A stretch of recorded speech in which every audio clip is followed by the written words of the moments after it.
بونجور مي شيغ زلام، نتمنى انكم تكونوا دوزتوا علوم الحياه والارض في احسن الاجواء وتكونوا جاوبتوا. دابا غنحط لكم تصحيح ديال الامتحان الجهوي لنيل شهاده السلك الاعدادي دوره 2022 بيان سور لجهات فاس مكناس. Donc plutôt on commence la partie 1, restitution de connaissances.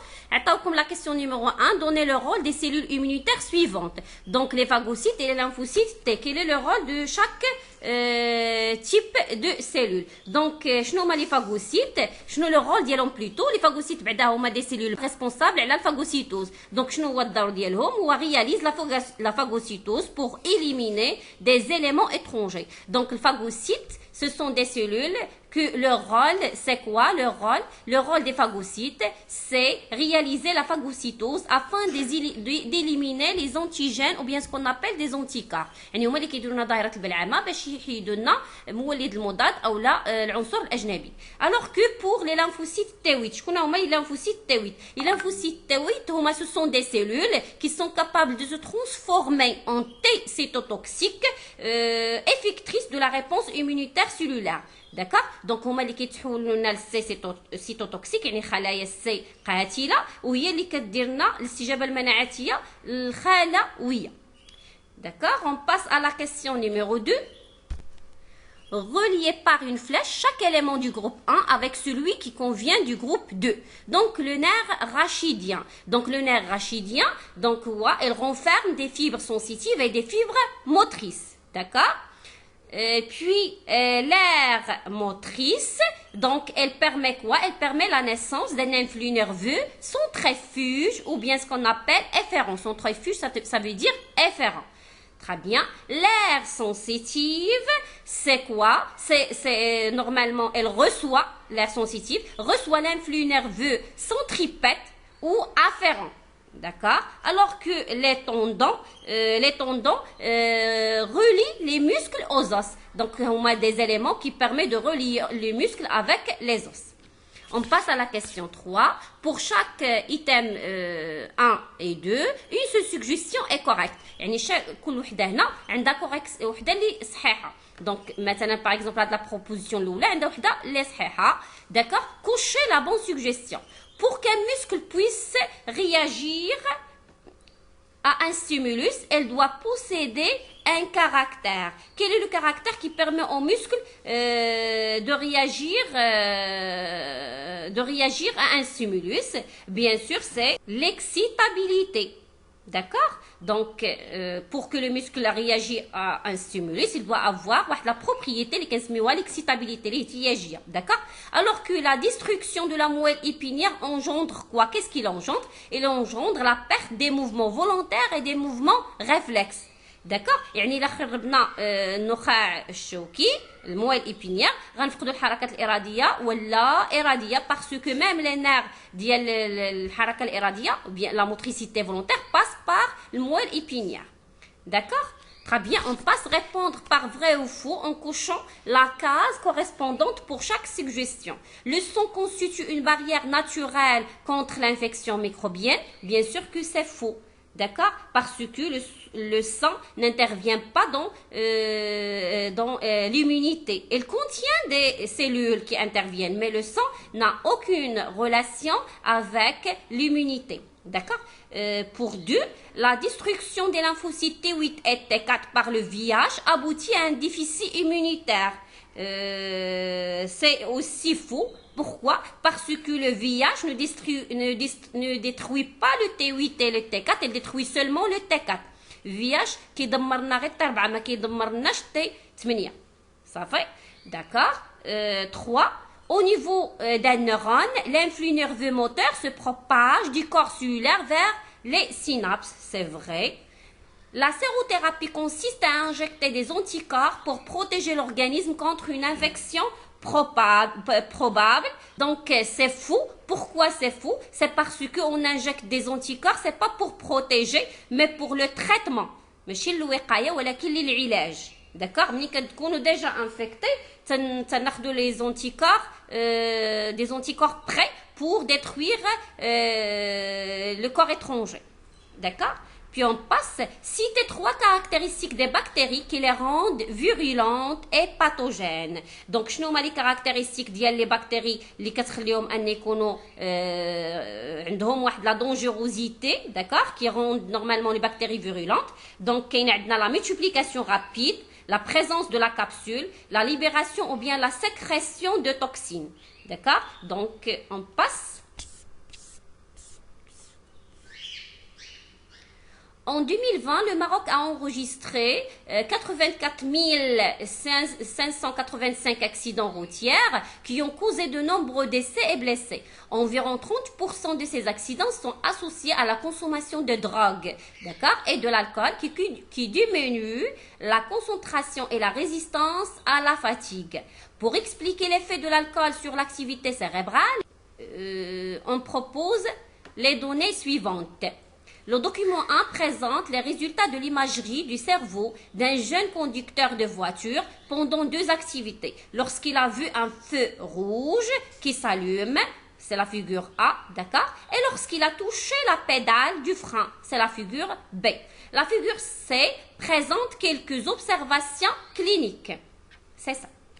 Donc, c'est une lésion de la moelle épinière conduit à la perte de la sensation et de la motricité volontaire. Une lésion du nerf optique conduit à une perte de la vision. Une lésion du nerf rachidien conduit à la perte de la sensation et de la motricité de la partie énervée par ce nerf. Donc la question c'est quoi? En se basant sur le document 1, complétez le schéma fonctionnel ci-dessous par les éléments intervenant dans les 2 activités cérébrales réalisées par le jeune conducteur et leur rôle. دونك قبل ما نعمروا هاد الخطط اول حاجه خصنا نعرفوا لي زاكتيفيتي اللي دارهم هاد لا بيرسون. دونك لاكتيفيتي الاول شنو هو؟ سي كو il a vu un feu rouge, c'est la vision, يعني الرؤيه ديال الضوء الاحمر، داكوغ، الضوء الاحمر. اي دوزيام هي كيلا توشي لي فران، يعني برك على الفران، داكوغ. دونك هادو جوج ديال لي زاكتيفيتي. دونك اون باس Donc le 1, l'organe du sens c'est quoi? هذا بالنسبه للاكتيفيتي الاول اللي هو voir l'allumage ou bien la vision. L'activité de la vision. Donc, pour le 1, c'est l'œil. Donc, le rôle d'ILH, c'est la réception des stimulus et naissance de l'influx nerveux. D'accord? Pour le 2, c'est les nerfs optiques. Donc, le rôle d'IL, la transmission de l'influx nerveux sensitif. Pour 3, le centre nerveux là, c'est l'aire visuelle, le bahal basariya. Donc, elle permet de déterminer la nature de l'influx nerveux et la perception d'allumage du feu rouge. Puis après la décision, on passe. Donc il va toucher les freins. C'est l'activité numéro 2. Donc pour l'activité numéro 2, c'est un mouvement qui est volontaire. Donc il y a le centre nerveux, c'est quoi? C'est l'aire motrice. Le rôle d'Yalo, c'est elle donne naissance à un influx nerveux moteur. Pour 5, c'est le moelle épinière et le nerf rachidien. D'accord? Et le rôle, c'est la transmission de l'influx nerveux moteur. Pour les 6, l'organe moteur, c'est le muscle du membre inférieur. Donc, le rôle, c'est effectuer le mouvement par contraction musculaire. D'accord? Ce sont les effecteurs moteurs. Donc, je répète. Donc pour le 1, l'œil, réception de stimulus et naissance de l'influx nerveux sensitif. Pour le 2, le nerf optique qui permet la transmission de l'influx nerveux sensitif. Pour 3, c'est l'aire visuelle qui permet de percevoir l'allumage du feu rouge. Pour 4, l'aire motrice qui permet la naissance d'influx nerveux moteur. Pour 6, pour 5, moelle épinière et nerf rachidien qui permet la transmission de l'influx nerveux moteur. Pour 6, muscles du membre inférieur ou bien ce qu'on appelle aussi les effecteurs moteurs et qui permettent la contraction musculaire. On passe. Pour comparer le comportement du conducteur lors du freinage devant un feu rouge, sans ou avec consommation d'alcool, on mesure lors d'une expérimentation la distance de réaction et la distance de freinage d'une voiture lancée à 50 km/h, conduite par un individu à des concentrations sanguines d'alcool, c'est-à-dire alcoolémie, différentes. Le document 2 présente les résultats de ces mesures. Donc, comme vous voyez, la distance de réaction, d'accord, la distance de réaction et la distance de freinage avec, lorsque l'alcoolémie est de 0, la distance de réaction est 14, la distance de freinage est 16. Lorsqu'on passe à 0,5 d'alcoolémie, 22, 16, Si vous remarquez bien, la distance de freinage est invariable. Une fois on touche le frein, donc la distance parcourue pendant le freinage n'a aucune relation avec l'alcoolémie. يعني ان المسافه اللي فاش كنكبحوا اولا فاش كنتوشيو لي فران، داك المسافه اللي غيقطعها تقطع داك السياره ما عندها حتى شي علاقه بالحاله ديال الالكول في الدم. D'accord. Alors que la distance de réaction يعني رد الفعل، شنو هي la distance de réaction؟ يعني هي المده الزمنيه اولا المسافه اللي غادي تقطع منين شاف نورمالمون الخطر حتى توشا الفران، يعني منين شاف هنايا الضوء الاحمر حتى توشا الفران. الا لاحظتوا قد ما تزادت عندنا هنا الالكوليمي قد ما لا ديستونس دو رياكسيون كتكون كبيره، عوض ما يقبط الفران في 14 المتر كيقبط الفران ابخي 22 متر ويقدر يقبطو ابخي 26 متر. D'accord. Donc là, il vous explique c'est quoi la distance parcourue et c'est quoi la distance de réaction et la distance de freinage, d'accord. La question à partir du document 2, comparer la variation des distances parcourues en fonction de l'alcoolémie du conducteur. Et là, on a la distance parcourue, il est constante, quelle que soit l'alcoolémie de la personne. يعني سواء كانت عنده 0 grammes par litre de l'alcool ou la 0,5 ou la 0,8, la même distance va être parcourue. Alors que là, il augmente en fonction de l'alcoolémie. Lorsque l'alcoolémie augmente, la distance de réaction augmente. Donc la question de 1, comment peut-on répondre? La distance de freinage reste constante, quel que soit le taux d'alcoolémie du conducteur. D'accord. Alors que la distance de réaction augmente avec l'augmentation de l'alcoolémie du conducteur. On peut ajouter là une description. Elle passe de 22 mètres à 26 mètres pour une alcoolémie du conducteur passant de 0,5 à 0,8 grammes par litre. D'accord. Donc je répète là, lorsqu'il me demande de comparer, on compare les valeurs. D'accord. On n'ajoute rien, on n'explique pas. D'accord. Donc هنايا كنلاحظوا بان la distance parcourue pendant la distance de freinage reste constante malgré l'augmentation de l'alcoolémie, alors que la distance parcourue la distance de réaction augmente lorsque l'alcoolémie augmente. D'accord.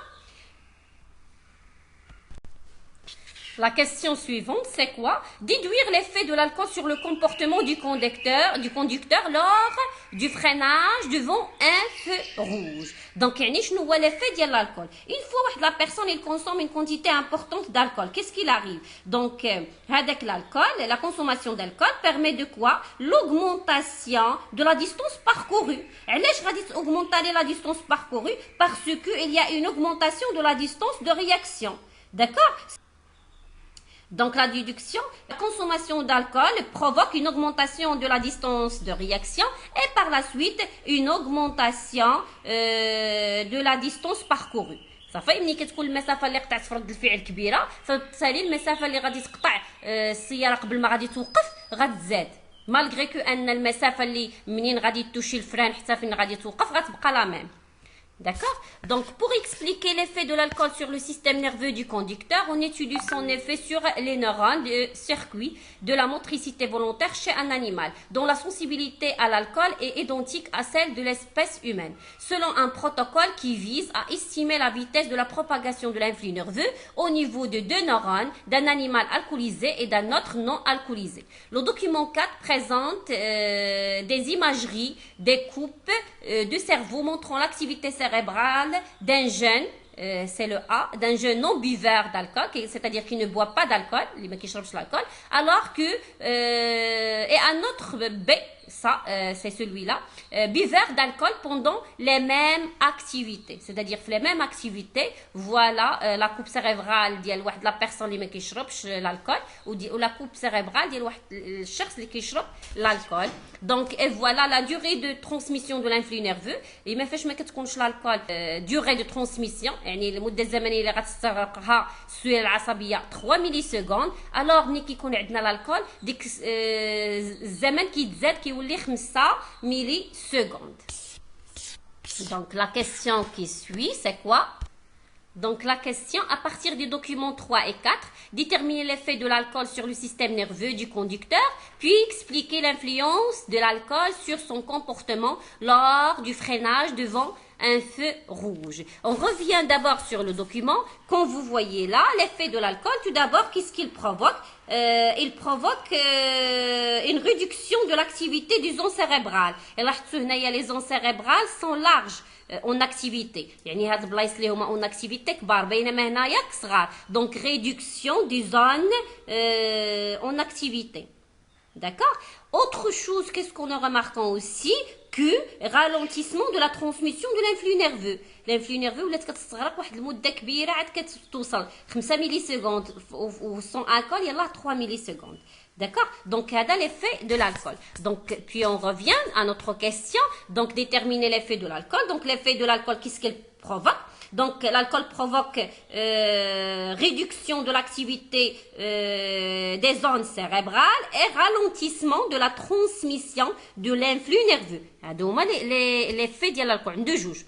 D'accord. Alors que l'explication de l'influence sur le comportement. Donc, il a la réduction de l'activité des ondes cérébrales et ralentissement de la transmission de l'influx nerveux. Donc, par la suite, qu'est-ce qu'il va avoir comme résultat? Donc, l'effet de l'alcool, qu'est-ce qu'il va? Donc, on va avoir un retard de la réaction du conducteur. D'accord? يعني رد الفعل ديالو غيكون بطيء. D'accord? Ce qui augmente la distance de réaction.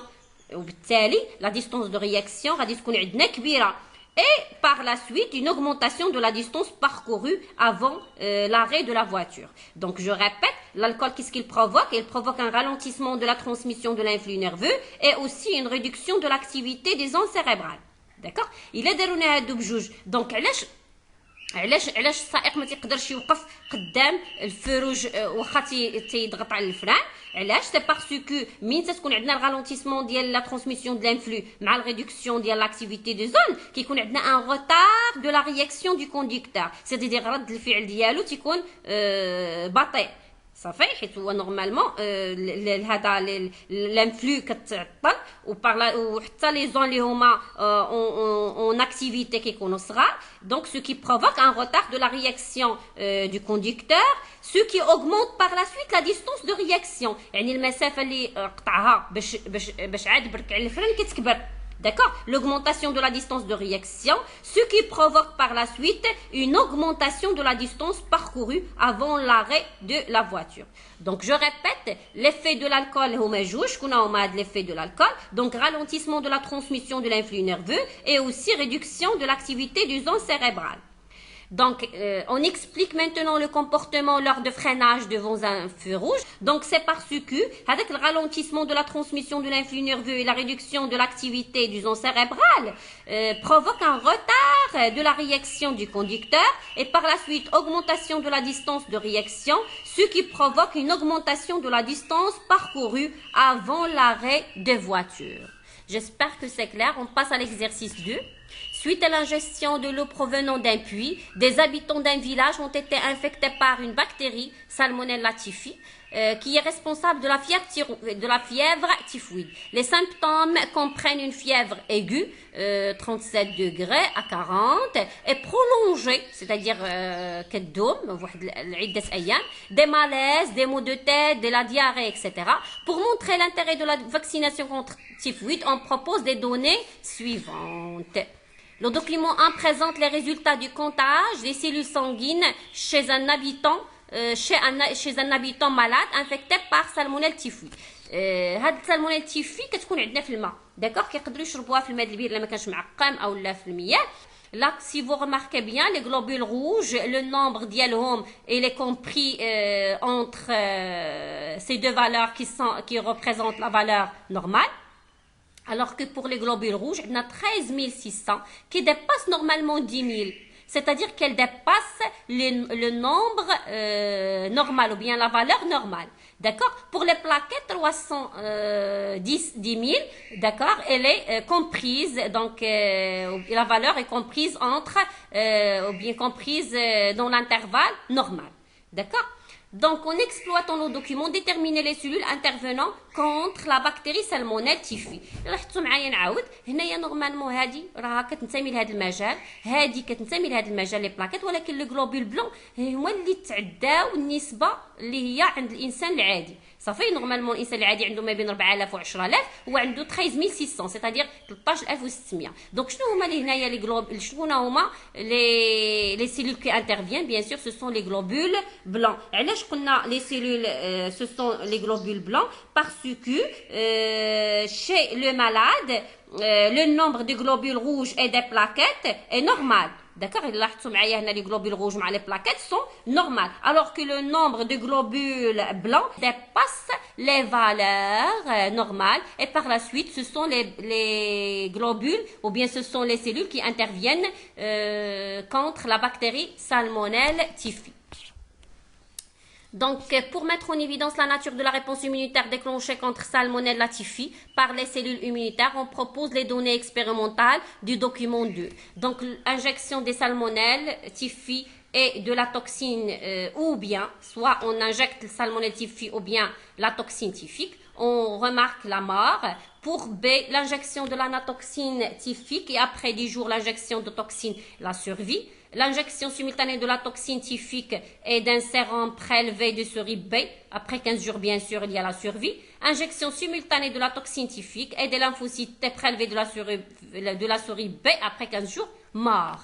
Donc, expliquer les résultats obtenus par les lots CD de document 2. Déduire la nature de la réponse immunitaire contre Salmonelle typhi. Donc, on revient là. Donc là, C et D. Là, pourquoi la survie là? La survie et la mort. Donc pourquoi la survie? Donc, on revient à l'expérience. On a l'injection simultanée de la toxine et d'un sérum prélevé de la souris B. Sachant bien sûr, là, la souris B. La souris B déjà normalement vaccinée contre Salmonelle typhi. علاش حيت عطيناه l'anatoxine typhique. صافي ومن بعد 10 ايام عاد عطانا التوكسين تيفيك ها هو الغيست اون في ستادير كلي فاكسيني. دونك هو اللي خدينا منه هذا لو سيروم. دونك هنا لا سيرفي سي بوركوا parce que le sérum qu'on lui injecte contient des anticorps spécifiques à la toxine typhique. D'accord? Donc le sérum contient des anticorps spécifiques qui neutralisent la toxine typhique. D'accord? Pour D, l'injection simultanée de la toxine typhique et les lymphocytes T prélevés des souris B. يعني زينا des lymphocytes T من داك la souris qui est vaccinée contre la toxine typhique. Donc la mort, pourquoi? Parce que normalement avec les lymphocytes T sont incapables de détruire la toxine typhique. هما ما قدوش يقضيو على التوكسين تيفيك. علاش؟ حيت التوكسين تيفيك تنقضيو عليه بلي زونتيكور، ولي زونتيكور كاينين في لو سيروم. D'accord? Donc, j'espère que c'est clair. On passe maintenant à la déduction. Puisque l'immunité s'est passée par le sérum, c'est-à-dire par les anticorps, on déduit qu'il s'agit d'une réponse immunitaire humorale. Afin de protéger les habitants utilisant l'eau des puits, les médecins décident d'organiser une campagne de vaccination contre la typhoïde. Le document 3 présente la variation du taux d'anticorps antityphiques en fonction des temps après contamination par salmonelle typhi chez une personne vaccinée et une personne non vaccinée contre la typhoïde. En vous appuyant sur l'explication du document 3, montrez l'intérêt de vacciner les habitants utilisant l'eau des puits contre la typhoïde. Donc, si vous remarquez là, une personne non vaccinée. Donc, pour que les anticorps augmentent, déjà, puisque 7 jours, le taux qui est faible. Alors que pour les personnes vaccinées, une fois qu'ils ont salmonelle ou qu'ils sont contaminés, le nombre des anticorps, bien le taux d'anticorps augmente rapidement et avec un taux très élevé. Donc, la question, en vous appuyant sur l'exploitation du document 3, montrez l'intérêt de vacciner les habitants utilisant l'eau de puits contre la typhoïde. Donc, en exploitant le document, tout d'abord, on doit analyser le document. Normalement, après la contamination, nous remarquons que chez la personne vaccinée, les anticorps ont été produits à partir ont été produits à partir du 3e jour et avec une quantité très importante. Alors que pour la personne non vaccinée, les anticorps ne se produisent qu'après 7 jours et avec une quantité très faible. D'accord? Puis comment peut-on dans l'exploitation, c'est-à-dire l'analyse, comment montrer l'intérêt du vaccin, comment montrer l'intérêt des vaccins. Donc la vaccination contre la typhoïde, donc ça veut dire quoi? C'est-à-dire que la mémoire immunitaire, ça provoque l'acquisition d'une mémoire immunitaire contre typhoïde et une fois il y a contamination, il y a un déclenchement d'une réponse immunitaire secondaire immédiate, rapide. D'accord? Ce qui protège l'organisme contre typhoïde. Donc, je répète, la vaccination contre typhoïde, qu'est-ce qu'il fournit ou bien qu'est-ce qu'il offre? Il offre une mémoire immunitaire contre la typhoïde et par la suite déclenchement d'une réponse immunitaire secondaire immédiate, rapide et importante qui dure plus longtemps. D'accord? Et qui donne ou bien qui offre une protection de l'organisme contre la typhoïde. Donc, j'espère que c'est clair et que vous avez bien répondu sur l'examen. Donc, je vous laisse et à la prochaine.